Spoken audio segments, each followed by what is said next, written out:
Katika geopolitics ya dunia tunaelekea pale Mashariki ya Kati, mlango wa taarifa ya geopolitics ya dunia. Mashariki ya Kati ndio mlango wa dunia. Kihistoria, Irani na Israel zishawahi kuwa marafiki kweli kweli. Je, urafiki wao ulianza lini? Na je, kipi kinachofanya saizi kuwa maadui wakubwa kweli kweli? Kiachana na vita inayoendelea pale nchini Iran na Israel wanabatuana balabala, huku Marekani akiwa anamsupport Israel. Lakini kihistoria wawili hawa walishawahi kuwa marafiki kweli kweli. Urafiki wao ulianza mwaka 1948 Iran alipokubali kuitambua Israel. Hapa na kuletea muhtasari wa historia wa urafiki wa nchi kati ya Iran na Israel bila kuchagua upande wowote, kabla ya kuelekea kwa sababu za uadui wao. Awamu ya urafiki. Irani na Israel walikuwa marafiki wa karibu sana tangu mwaka 1948 hadi mwaka 1989. Moja kati ya sababu kubwa ambazo zilisababisha Iran na Israel kuwa marafiki ni kutambua Israel mapema zaidi kuliko nchi yoyote iliyokuwa Mashariki ya Kati. Baada ya kuundwa kwa State of Israel mwaka 1948, Iran ilikuwa miongoni mwa mataifa ya kwanza ya Uislamu Muslim major kutambua taifa hili. Ikawa ya pili tu kufanya hivyo baada ya Uturuki. Hii ilikuwa makubaliano ya kisiasa ya kihistoria, kwani mataifa mengi ya Kiarabu yalipinga Israel. Sababu ya pili ni ushirikiano wa kistratejia chini ya Shah. Katika miaka 1950 hadi 1979, wakati Shah Mohammad Reza Pahlavi alikuwa mtawala wa Iran na Israel zilikuwa na uhusiano wa karibu wa kisiasa, kiusalama, kiuchumi na kijeshi. Zilikuwa na biashara ya mafuta ya Iran kwa Israel, usaidizi wa kijeshi na ujasusi wa Israel kwa Irani, jumuiya ya kijeshi pamoja kama Project Flower ya maendeleo ya makombora ambayo ilikuwa sehemu ya mkataba wa mafuta kwa silaha. Mashirika ya kijeshi ya Marekani na nchi za Magharibi pia yalihusiana kwa karibu na pande zote mbili kwa sababu msimamo wao dhidi ya nguvu ya Soviet, ukoloni wa Kisoviet na uhasama wa nchi za Kiarabu wa Misri na Iraq wakati huo. Lakini sababu ya tatu ilikuwa ni urafiki wa kijamii na kibiashara. Kuna historia halisi ya mawasiliano ya kijamii baina ya watu wa Israel na Irani kabla ya mwaka 1989. Safari za anga, bomu za utalii, uvuvi na biashara na makubaliano ya kiutamaduni. Hii ilifanya uhusiano wao uwe wa kutegemeana zaidi ya sera za majimbo. Kweli ya urafiki hapo kale. Ni muhimu kuelewa kwamba huu si urafiki wa kibinafsi kati ya watu wawili au tamaduni mbili, bali uhusiano wa kisiasa kati ya serikali za wakati huo. Kwa mfano, Shah alikuwa mtawala aliye na sera ya kisasa ya kiulimwengu na uhusiano wa Magharibi, na aliona Israel kama mpinzani wa pamoja dhidi ya jumuiya ya nchi za Kiarabu kale. Kwa upande wake, Israel ilitumia Periphery Doctrine, sera ya kuunda muungano wa nchi zisizo Arabu dhidi ya mataifa ya Kiarabu kwa kushirikiana na nchi kama Iran na Uturuki. Ikumbukwe, katika nchi ambazo sio za Kiarabu zilizopo Mashariki ya Kati kuna Iran, kuna Uturuki, kuna Iraq, kuna Iran, Uturuki na Israel, ambayo Israeli aliunda hiyo sera inaitwa Periphery Doctrine. Hii ilikuwa ni urafiki wa manufaa ya kisiasa na kiusalama zaidi kuliko sauti za kijamii, lakini umewekwa wazi kuwa kulikuwa na uhusiano wa wazi wa kushirikiana na kuaminiwa kwa maslahi ya pamoja. Wakati huo urafiki wao ulianza kuingia dosari mwaka 1979 mara baada ya mapinduzi ya Iran ya mwaka 1979 yaliibadilisha kila kitu.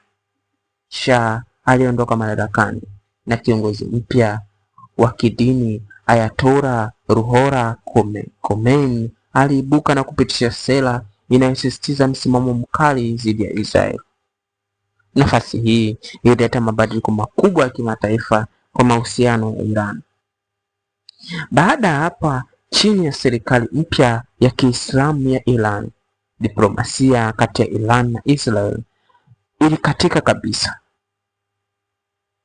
Iran ilikataa rasmi kutambua Israel na ilianza kuitisha kama adui wa kidini na kisiasa. Misimamo ya serikali ya Iran ikazidi kuibua mvutano na kuhamasisha vikundi vinavyopingana na Israel katika eneo zima la Mashariki ya Kati. Ikiwa tayari tumeelewa vizuri historia ya urafiki, sasa tujiulize, kwa Israel na Iran waliwahi kushirikiana kwenye vita ya Iraki? Sasa tuingie kwenye sura nyeti lakini ya kihistoria. Ushirikiano wa Iran na Israel wakati wa vita ya Iran na Iraki iliyopigwana mwaka 1980 hadi 1988. Hii ni sehemu ambayo watu wengi huona kama paradox, kwa sababu tayari baada ya 1979 Iran ilikuwa imetangaza Israel kama adui, lakini siasa za kimataifa mara nyingi hutawaliwa na maslahi, interest, si hisia. Kama ilivyo sera ya United States inayosema the United States government, there is no permanent friend but permanent interest. Unaweza kuona kwa vita ya Iran na Iraq vilivyopigana mwaka 1980 hadi 1988. Vita vilianza Septemba 1980 baada ya Saddam Hussein kuivamia Iran. Iran wakati huo ilikuwa chini ya uongozi wa Ayatollah Ruhollah Khomeini. Vita vilikuwa virefu na vya umwagaji damu.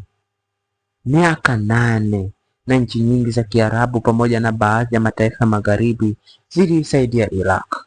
Je, Israel iliisaidia Iran kweli? Historia inasema ndiyo, Israel iliisaidia Iran. Kuna ushahidi kwa Israel iliuzia Iran silaha kwa siri, hasa mwanzoni mwa mwaka 1980 hadi 1983. Sababu kuu, Israel iliona Iraq kama tishio kubwa zaidi kuliko Iran kwa wakati huo. Iraq ya Saddam ilikuwa na jeshi kubwa na silaha nzito. Iraq ilikuwa wazi ikiitishia Israel zaidi kuliko Iran. Israel ilihofia uwezekano wa Iraq kuibuka kwa nguvu kubwa ya kijeshi katika eneo, kwa superpower wa Middle East. Kwa mtazamo wa kimkakati, Israel akaona ni bora Iran na Iraq zisizoofishana kuliko Iraq kuwa na nguvu kupita kiasi. Na hii ndio ilikuwa sababu ya Israel kuisupport, ni miongoni mwa sababu ya Israel kuisupport Iran. Hii ilikuwa siasa ya mizania ya nguvu, balance of power.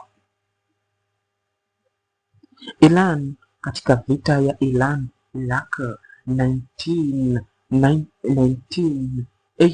to 1988, Iran ilihitaji silaha za haraka sana. Iran ilikumbwa na vikwazo. Baada ya mapinduzi ya mwaka 1979 ilikuwa na silaha nyingi za Kimarekani, lakini haikuwa na vipuri spare parts. Kwa silaha ikiharibika, walikuwa wanalazimika kuitupa. Iran ilitengwa kabisa kidiplomasia. Israel iliona nafasi ya kuuza silaha kwa siri, kulinda ushawishi wake wa kimkakati, kupata faida ya kiintelijensia. Tukio maarufu zaidi Iran-Contra Affairs mwaka 1985 hadi 1987.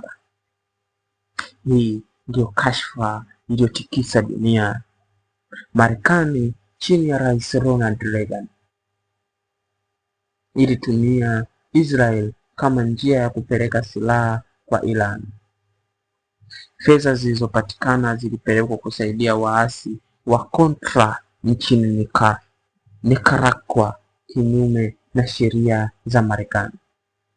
Kashfa hii ilipofichuka ilizua mjadala mkubwa wa kimataifa kuliko hata mjadala wa Epstein Files. Ilithibitisha kuwa kulikuwa na ushirikiano wa siri wa silaha kati ya Israel na Iran licha ya uadui wa hadharani. Ukweli muhimu wa kuelewa kuhusiana na huo urafiki kati ya Israel na Iran, hapa ndipo siasa za kimataifa zinakuwa ngumu sana kuzielewa. Hasa Iran ilikuwa ikiikosoa na kuitishia Israel, lakini chini ya kivuli cha kidiplomasia kulikuwa na biashara ya kimkakati ya silaha baina yao. Hii haimaanishi walikuwa marafiki tena. Kwa kiasi kikubwa urafiki wao ulizofika. Enemy of my enemy is temporarily useful. Adui wa adui yangu kwa matumizi ya muda mfupi. Je, ushirikiano huu uliendelea baada ya vita? Hapana. Vita vilipoisha, ushirikiano ukaisha rasmi. Kwa ushirikiano kati ya Israel na Iran umechukua takriban miaka 41 tangu mwaka 1948 hadi 1989, na uadui wao umechukua takriban miaka 36. Kwa Israel na Iran kwa miaka mingi wameishi kama ndugu. Baada ya vita kuisha mwaka 1988, mahusiano yalirudi kwenye hali ya uadui wa wazi. Ilipofika miaka ya 1990 na kuendelea, Iran ilianza kuunga mkono vikundi vinavyopingana na Israel kama sehemu ya sera yake ya eneo. Na hii ni miongoni mwa sababu kubwa zinazofanya mataifa ya magharibi kuichukia sana Iran, kwa sababu Iran anaishi kama empire. Empire ni hali ya nchi fulani kujihusisha na nchi nyingine. Yaani Iran anaishi kama superpower of the world.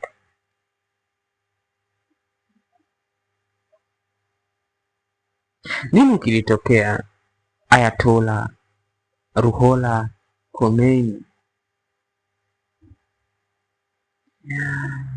na nini kilibadilika chini ya uongozi wake?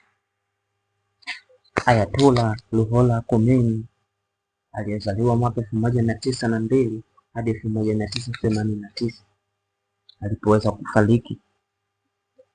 Kabla ya mapinduzi, Ayatollah Ruhollah Khomeini alikuwa mwanazuoni mkubwa wa Kiislamu wa madhehebu ya Shia. Alimpinga waziwazi Shah wa Iran kwa ukaribu wake na Marekani, sera za kisekula uhusiano wake na Israel. Mwaka 1964 alifukuzwa Iran na kuishi uhamishoni Iraq, kisha Ufaransa. Ayatollah Ruhollah Khomeini kutoka uhamishoni aliendelea kuhamasisha mapinduzi kupitia hotuba zilizorekodiwa na kusambazwa Iran. Ilipofika mwaka 1979, mapinduzi ya Iran yaliyoongozwa na wafanyabiashara. Januari 1979, Shah aliondoka Iran. Ilipofika Februari 1979, Khomeini alirudi Tehran kwa mapokezi makubwa sana. Serikali ya kifalme ikaanguka. Iran ikatangazwa kuwa Jamhuri ya Kiislamu. Na huu ni kweli mkubwa sana. Mapinduzi yalifanywa na wafanyabiashara wa Iran, lakini baadaye kutokana na mahusiano mazuri baina ya wafanyabiashara wa Iran na viongozi wa dini ya Kishia ya Waislamu wa Iran, waliweza kwenda kuwakabidhi madaraka viongozi wa kidini. Kwa ilipofika Aprili, Iran ikatangazwa kuwa Jamhuri ya Kiislamu. Hii ndiyo moment iliyobadilisha kabisa mwelekeo wa Iran kimataifa. Chini ya uongozi wa Ruhollah Khomeini mwaka 1979 hadi mwaka 1989, kwa kipindi cha miaka 10, alianzisha mfumo mpya wa utawala, mfumo wa wilayat al-faqih, utawala wa mwanazuoni wa Kiislamu. Nafasi ya supreme leader ikawa juu ya rais. Uhusiano na Marekani na Israel ukavunjika rasmi. Marekani ikaitwa Great Satan, Israel ikaitwa Little Satan. Ubalozi wa Israel Tehran ukafungwa na kukabidhiwa kwa Palestina. Vita vya Iran na Iraq mwaka 1980, Ruhollah Khomeini aliongoza Iran wakati wote wa vita. Mwisho wa vita ilipofika mwaka 1988, alikubali kusaini usitishaji vita, akasema ni kama kunywa kikombe cha sumu. Hii inaonyesha aliona maamuzi hayo kama machungu, lakini ni ya lazima. Ayatollah wa kwanza wa Iran, kifo chake, amefariki mwaka 1989. Khomeini alifariki tarehe 3 Juni 1989. Sababu kuu ilikuwa matatizo ya kiafya, saratani ya tumbo, kulingana na ripoti za kihistoria. Mazishi yake yalihudhuriwa na mamilioni ya watu, moja ya mkusanyiko mkubwa zaidi katika historia ya kisiasa duniani. Baada ya kifo chake, nafasi ya supreme leader ilichukuliwa na rafiki yake Ali Hussein Khamenei, ambaye taarifa zilizopo ndio ameuawa tarehe 28 Februari au tarehe 1 Machi mwaka 2026. Na sasa tunapozungumza, Iran wana supreme leader watatu ambaye anaitwa Mojtaba al-Hussein Khamenei, ambaye ni mtoto wa Ayatollah wa pili Ali Hussein Khamenei. Athari za kihistoria. Khomeini alibadilisha Iran kutoka ufalme wa kifalme kwenda dola ya kidini. Aliweka msingi wa sera kali dhidi ya Israel. Aliunda mwelekeo wa kisiasa ambao bado unaathiri Mashariki ya Kati hadi hii leo. Naweza kukawa na swali linakuja, falsafa ya wilayat al-faqih au namna alivyoweka msingi ya uadui wa moja kwa moja dhidi ya Israel. Mimi ni Anselm Julius, naamini leo nimekupa some ABC kuhusiana na urafiki wa Israel na Iran kabla ya kuja kwa uadui wa kutisha, ambapo leo hii kinachoendelea pale Mashariki ya Kati ni vita baina yao. So sad, marafiki wa muda mrefu wamegeuka kuwa maadui kwa muda mrefu. Pia wameishi kama marafiki kwa muda wa miaka 41. Wameweza kushare battlefield ya kwenye vita ya Iran Iraq kwa muda wa miaka 8. Miaka 37 wameishi kama maadui. Nini kinatokea? Israel anakuambia regime change, lazima abadilishe utawala wa Iran. Mossad, CIA, Pentagon, Tel Aviv, Tehran, kuna waka moto. Akili wote wanawaza vita, wote wanawaza atakavyoshinda vita. Marafiki waliobadili misimamo yao na kuwa maadui kweli kweli. Israel na Iran. Marekani anafanya kazi ya Israel pale Mashariki ya Kati. The government of the United States have no permanent friend but permanent interest. Same to the government of Israel have no permanent friend but permanent interest. Same to the government of Islamic Republic of Iran have no permanent friend but permanent interest. Mimi ni Ansen Julius na hii ni Bansi Family. Enjoy the moment. We live our lives. We enjoy what we do. Ciao.